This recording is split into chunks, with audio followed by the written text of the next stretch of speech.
Hi friends, I'm not a great videographer, but I thought I'd take you on a walk in my garden since I've gotten some letters from people saying, take us on a walk. And you're looking at a bunch of ribes that I planted a few years ago.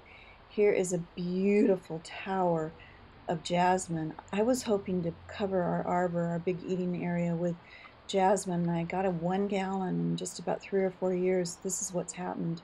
It's just a tower of fragrance and little star flowers. Looking toward Mockingbird Studio, where I write my books and illustrate them, in our little bird and butterfly and bee garden with hollyhocks and salvias and gaillardia and poppies. This is a hedge of guava. Those are edible flowers, and the guava fruits are just my favorite. They're so gorgeous. They're silver, and I planted them as a privacy screen, and they've grown about 5 feet in about 3 years, and they produce beautifully. You're looking toward figs that I planted from little starts I got at the California Rare Fruit Growers. There's my yellow toolbox for little hand tools, and below it was the red mailbox. That's my grandson Moses's fairy box.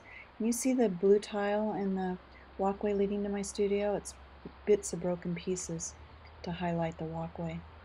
And you're looking toward my rain barrel and the hollyhocks, and probably one of the most important things I have in the garden for attracting birds, besides the way I've planted it, are these dripping fountains that go into the bird bath. They keep the water fresh, and things like goldfinches will line up 5 deep on it and drink those drips. Birds are more attracted to moving water than anything. There's the hollyhocks. Planted them from seeds from hard seeds, and some of them are 12 and 13 feet high. This is my apricot. I planted it from a 1 gallon. It was about 12 inches high, and now look at it. It has fruit all over. Oh, these leaves are so wonderful, little hearts. They turn a peachy color in the autumn. They're beautiful. I love this tree. I lived in a little orchard of apricot trees when I was growing up. And now we'll walk along the path and come to a little side garden outside the entry to Mockingbird Studio. And to the right, you're seeing Effie.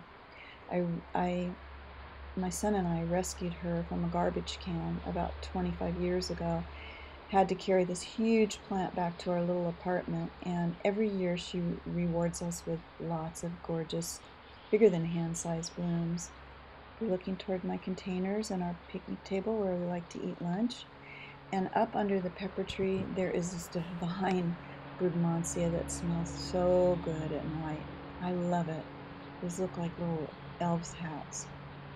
And I have a lot of containers out here. Any of the tin ones belong to my grandchildren. They plant things from seed, carrots and radishes and fenugreek and all sorts of things. They have potato buckets and things of that nature.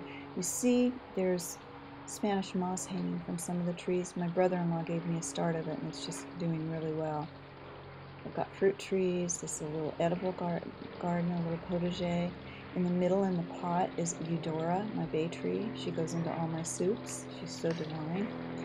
Olive trees and all edible plants, herbs, lettuces, and fraise de bois, a gigantic artichoke, edible flowers, and lots of chives around all the borders, and dianthus and calendula, all the things. Oh, and fuchsia, those are edible too.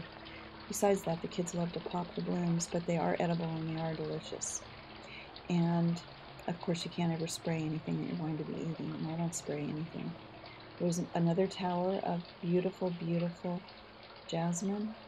And look for the green. There it is, colander. The colander I use to pick, when I pick vegetables, I rinse them outside, then I take them indoors and rinse them again.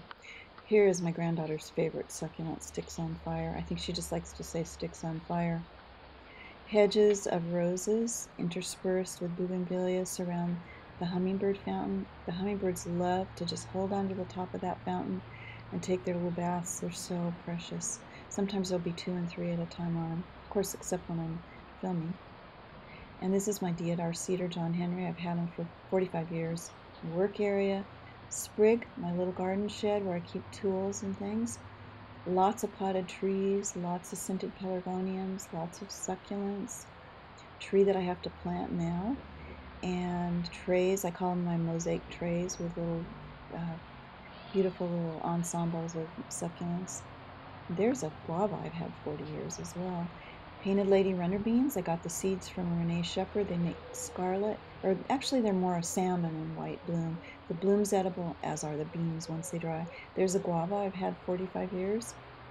And there's sprig again, potted trees. And here's my work office. This is where I work every morning.